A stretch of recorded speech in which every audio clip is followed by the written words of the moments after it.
Etching Me. Ako si Sweat, ang inyong host na lagi pinagpapawisan ng malagkit dahil sa sobrang init na mga intriga, lalo ngayong summer. Init-init ngayon. Sa gabi ito, uusisain natin ang issue na ibinubukol sa mga tagapagtanggol ng ating bayan. Kasama natin ngayon, palakpakan natin si Mr. Sundalong Magiting. Kamusta po? Kamusta, Sweat? Kamusta? Ay, sumasaludo pa. At saka, type ko yun. Salamat sa pag-imbita niyo sa amin. Ay, walang anuman. Gusto ko yung sinaluduhan mo ako, ha? Naintriga ako sa'yo. Pero hindi pa rin ako maging mabait sa'yo. Akala mo. Ito ang unang tanong natin para sa gabing ito. Sabi nyo, ang sundalo, pag nasusugatan lalong tumatapang. Pero totoo bang, pag nakikipagbakbakan daw kayo sa kalaban, nakatago kayo habang bumabaril? Nako, sagutin mo ito maigi, ha? Sundalong Magiting, don't etching me? Yes or no? No. No ang sinabi ng ating Sundalong Magiting. Ano kaya masasabi ng ating etching verifier? Gusto ka na wag ka na mag-deny. Pag tumananggan sa lalay, kung nagkakabistuhan na, ba't umi-etching ka? Yes or no lang ang sagot, pero huli-huli ka. Shake it, shake it, shake it sweet. From your head down to your feet. Gusto ka na wag ka na mag-deny. Pag tinanong, don't tell a lie. Wag na.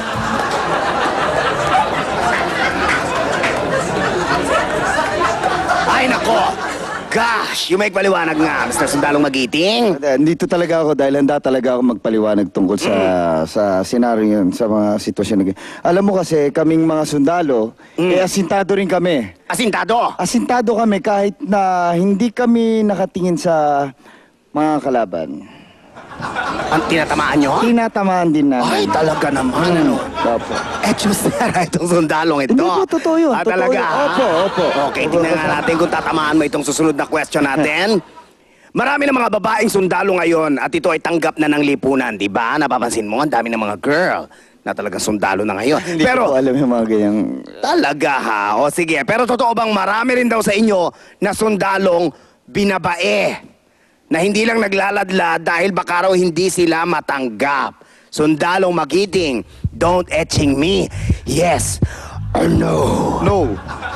Ang bilis sumagot. O ano kaya masasabi ng ating etching verifier? Gusto ka na wag ka na mag-deny. Pag tinanong, don't tell a lie. Kung nagkakabistuhan na, ba't umi-etching ka? Yes or no lang ang sagot, pero huli-huli ka.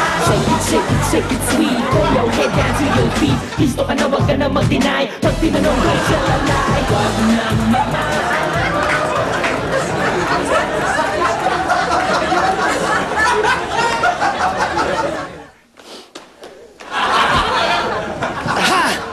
Hay! Ano ang paliwanag ang magagawa mo dyan? Ha? Ano excuse mo ngayon, Sundalong Magiting? Sa amin, may bakla. Hello? Etchuserang frog pala kayo dito. Gusto ko mga sagot mo. Ano ko, parang may nakikita akong hindi karapat-dapat. Si Majorette pala. Anyway, huling tanong na. Mr. Sundalong Pinagpapa. Oo nga eh. Pwede ba may tissue? Sundalong Magiting pala, ha? Okay, etong huling tanong para sa'yo. Sweat talaga.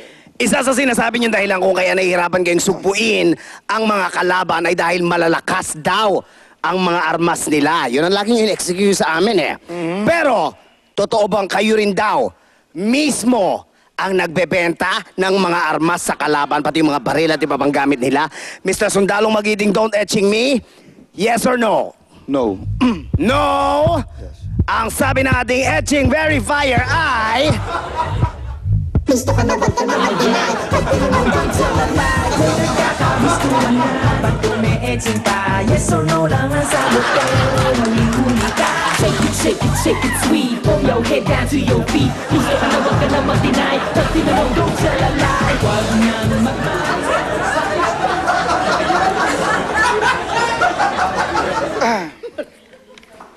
Walang yan to, ilalaglag pa ako. Hoy, ano? Pare, Sundalong Magiting, magpaliwanag kayo mabuti dyan. Hindi, kasi ganito lang yan, no? Oo. Total, doon na rin sa mga televiewers. kesa naman sa ibang bansa pa sila bumili. Tulad ng tanong mo kung nagbebenta ba Kung kami kayo ang ng- nagsusupply. Yes, yes. Kaysa naman sa ibang bansa pa sila bumili, ika nga, there's a saying Oo. na love your own. So, di ba? Love your own. Tangkilikin ang sariling atin. Tanghalikin ba? Tangkalikin. Tangkilikin! Tangkilikin! Ay, ano ba?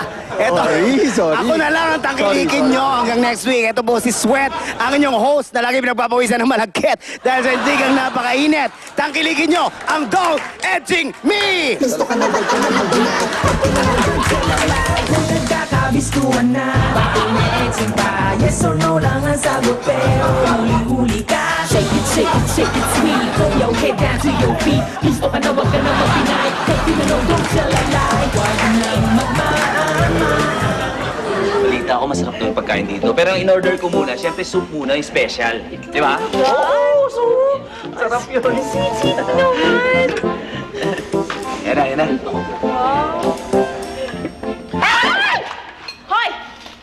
Bakit mo binuhusan yung kadate ko, ha? Ha? Huwag mo sabihin hindi mo sinasadya. Sinasadya ko, ma'am. Ano? At bakit mo sinadya? Eh kasi boyfriend ko po tong hayop na kadate nyo eh.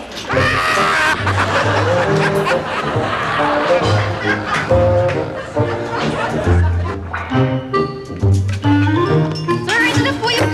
Hoy! Ang init! Ay, hindi po ba kaya nainitan kayo dahil naka-jacket kayo?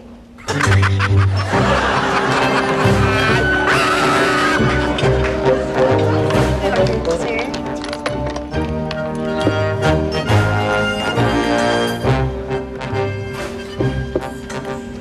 Ay, naku, sir. Hop, hop, hop, hop! Anong gagawin mo? Baka po makita ng manager ko. Huwag mong tanggalin yan. Eh, Huwag mo, teka. sinabi na huwag mong Sir, akin sir, yan. baka po... Akin yan. Pambihira ka. Mahal-mahal na sopas nyo, tapos babawasan mo. Ano ako bali?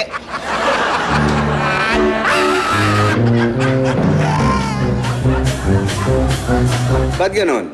Pag naunahan mo sa kalye yung isang kotse, mahina yung driver. Pero pag ikaw naunahan, abay, sira ulong kasero ng driver yun ah. Ba't ganun?